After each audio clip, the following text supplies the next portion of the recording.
So, BHAT. I'm having trouble managing my time to finish BHT, my code books, between my college classes and work and CCO. Any suggestions? Just, it's not hard to do. Like, you could actually do it while watching TV, like maybe you're decompressing after work or whatever, or after the kids go to bed. Instead of just sitting there, which I know would be preferred, but while you're in study mode, get your books out and just sit at the dining room table, kitchen table, and do it while you're watching TV or something else, listening to the news, so that you can multitask. You just got to take the time and do it. Now, what I recommend to students doing, say, the Blitz or one of the coding courses, don't try and bubble and highlight your whole book and then go and listen to the lectures. Do it just prior to the lecture you're about to listen to. So if you're about to do the digestive surgery section, bubble and highlight that section of CPT. Get it all bubbled first, then go and highlight. That's how I do it. I do all the circles first, so I have the same writing implement in my hand. Pencil, pencil, pencil, make my circles. And then I go back and take my yellow highlighter and I highlight everything after the semicolon for that section. And then I go back, if I have access to the BHAT notes, I just write the key notes that were shared. And then I go and I listen to the lecture. Now my book's done. And if I pick up another point that I want to write in my book, I go ahead and do that. Or later on, if you've read an article or something that's come out and you want to make that note, go ahead and write that in the book. That's a better way to do it, and it's less overwhelming. That was just the prep work prior to the lecture. That's how I used to, when I taught this in a 20-week course, that was part of their homework. They had to bubble and highlight that section that I was going to lecture on. You were going to say something, Alicia? Yes, I think that something that people get confused with, or is a misconception about the BHAT technique, this is a technique. This isn't something that you have to look at every page that we give you of the template, because like Laureen said, go in and bubble it. She tells you how and what you're looking for to bubble the sections. You could do that really quick. You just flip the page. There's nothing else you have to look at to do that. And then go back and highlight. She tells you these are the things you need to highlight after, was it the semicolon? What differentiates this code from this code? You're going to highlight that. So again, some people think that they have to have that template and they've got to go and do it one at a time. No. It's become more complicated than it needs to. Sometimes we get too reliant on being kind of spoon-fed some stuff. So if you take a step back, the purpose of it is to visually draw your eye to the groups of codes. The whole CPT manual, with a few exceptions, has parent codes with indented codes.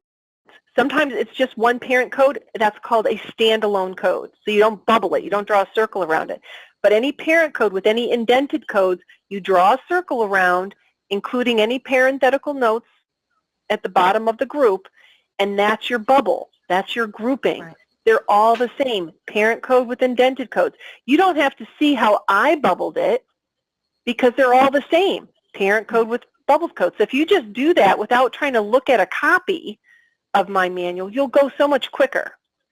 And then highlighting is the same. It's everything after the semicolon. In a parent code, there's normally a little semicolon. It's hard to see, and that's why I started this method. Even if there was nothing after it, I would just highlight the space. Everything indented is what comes after the semicolon. So you would highlight everything that was indented. Makes that group stand out. Parent code, or a standalone code, doesn't have a semicolon. You don't need to highlight. So I normally use pale yellow for all my highlighting after the semicolon. So I go through and do that. And then I go back, now that I've got my bubbles, thank you, Vanna White, now that I have my bubbles, then I would say to myself, what's the difference between the bubbles? What's the difference between bubble A and bubble B? And you look for the keyword. And you either circle that or you use a different highlighter color, whatever you want to do. Write the word down if you want. And then if there's any guidelines that you wanted to, jot, like a biggie is fluoroscopy included, because that's in the guidelines. But they'll give you a long range. Well, guess what? That range is normally the bubble.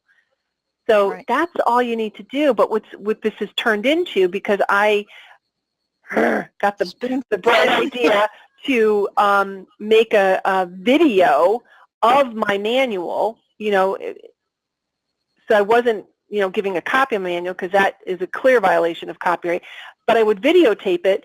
But the AMA doesn't like that. They don't want their print manual videotaped in that fashion.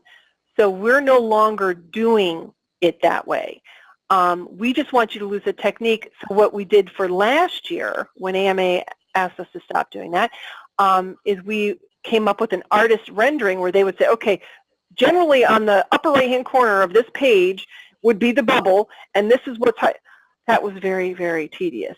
Yes, we're going to try and do that again this year, but the point of this is it's not necessary. It really isn't. If you just get the structure, the bubbles, and the highlighting, and then you listen to the lecture, you're going to get the keynotes that you need. Right. But for those that really insist, it will come, but it's a very, very, very laborious process to create these artist rendering. And then you have to kind of scroll and, so you're asking the question, Right. time saving, do all your bubbles first for the section, do all your highlighting next, listen to the lecture, and get your notes as you're listening to the lecture. Do you need more medical certification training? Go to www.cco.us